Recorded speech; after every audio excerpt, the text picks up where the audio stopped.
Halo semuanya, sebelumnya saya izin memperkenalkan diri. Nama saya Rizal Andreas Agustus Pangaribuan dengan NPM 221705108 dari kelas A.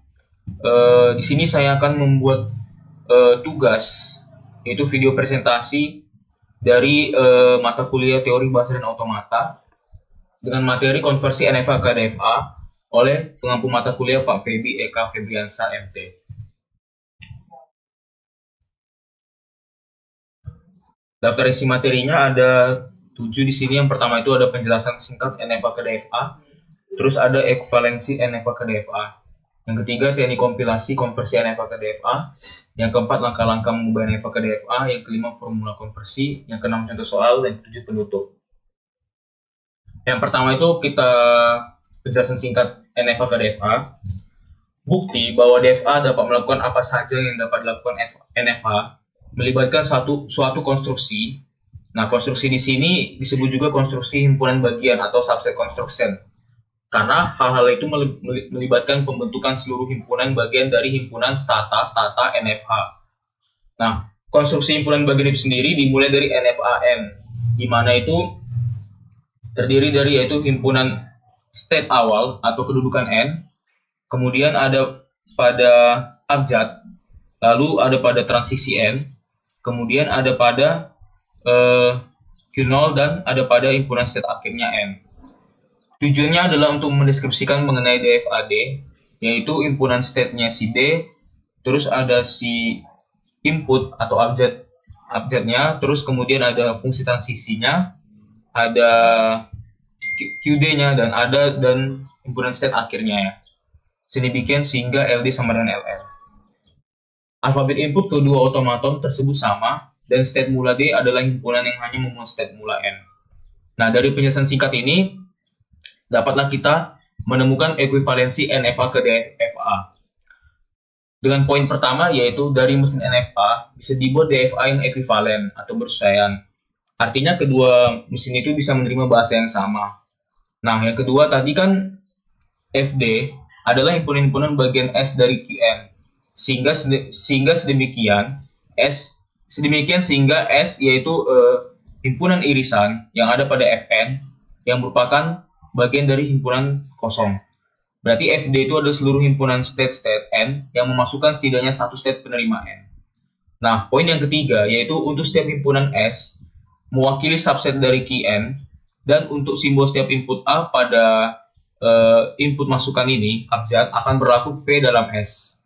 Misalnya ada pada contoh lain M1 jika dia DFA dan M2 jika dia NFA, maka LM1 dan LM2 pada M1 dan M2 yaitu sama kedudukannya.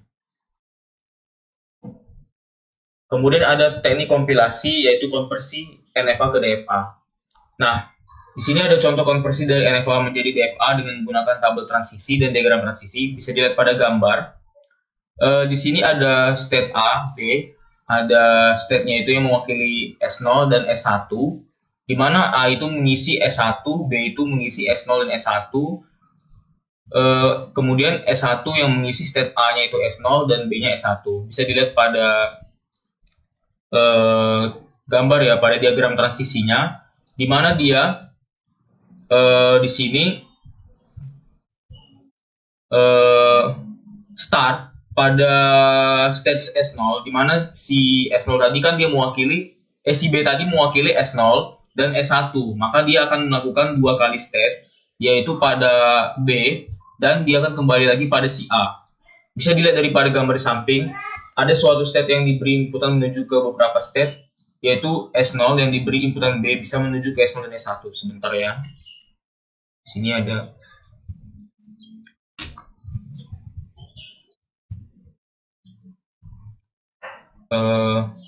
nah, tadi ada pada gambar bisa dilihat, yang pertama itu diberi konversi menjadi DFA dengan cara membuat state baru dari gabungan S0 dan S1. Nah, yang kedua itu untuk state S0 dan S1 ini, jika diberi inputan A, maka hasilnya adalah gabungan dari hasil S0 dan S1 itu. Yang diberi inputan yaitu S0, S1. Untuk state S0, S1 jika diberi inputan B, maka hasilnya adalah gabungan dari hasil S0 dan S1 yang diberi inputan A, yaitu S0 dan S1. Ya, sebenarnya sih sama. Ini bukan inputan B ya, inputan A maksudnya ini inputan B. Sebentar, ada salah lagi.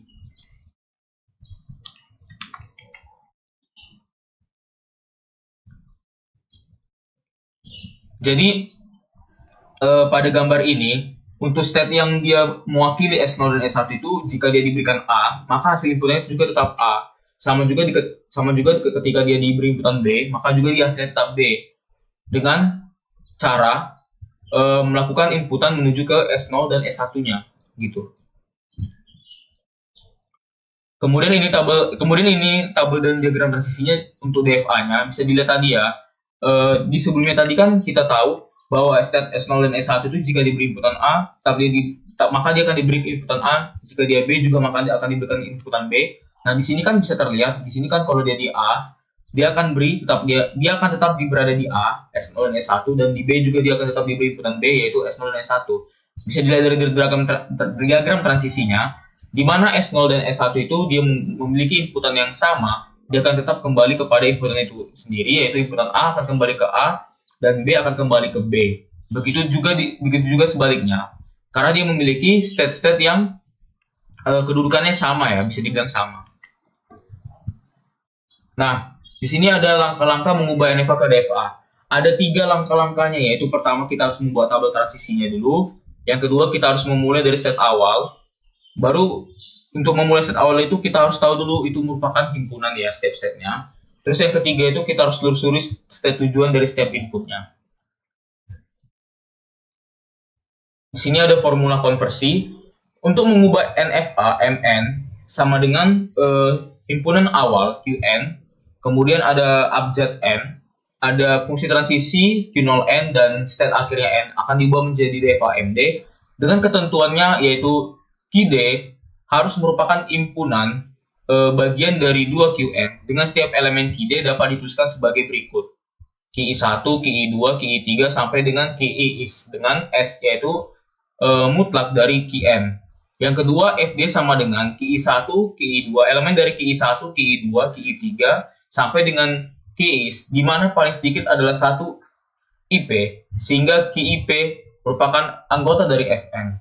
Yang ketiga yaitu transisi D, di mana QI1, QI2, QI3 sampai dengan QI-is sama dengan RJ1, RJ2, RJ3, di mana RJS dengan RJP merupakan fungsi transisi N itu juga, yang merupakan anggota dari QIP dan A. Nah, di sini ada contoh soalnya.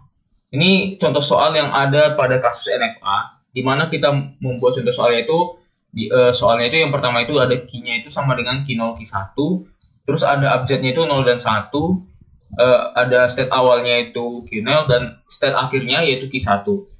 Di mana di fungsi transisinya ini dia menggambarkan, di sini kita lihat pada tabel ya, di mana Q0-nya itu merupakan state 0 yang berada pada anggota Q0 dan Q1. Q0 yang merupakan state dari 1 yang merupakan anggota dari Q1, Q1 yang merupakan state 0 yang merupakan tidak mempunyai anggota ya, dia elemen kosong, dan 1 Q0 dan Q1.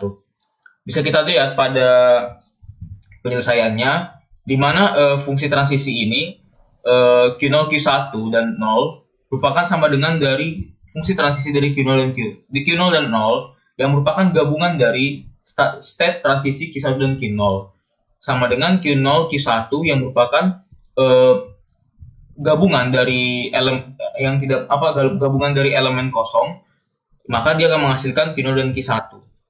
Begitu juga dengan yang dia adalah Q0 dan Q1 yang merupakan gabungan dari Q1 dan 1, maka dia akan menghasilkan Q0 dan Q1. Maka dalam mencari state, ada di sini beberapa state-nya itu yaitu Q0, Q1, Q0, Q1 dan elemen kosong. C0 dia akan berada pada elemen Q0 dan Q1, C1 dia akan berada pada Q1.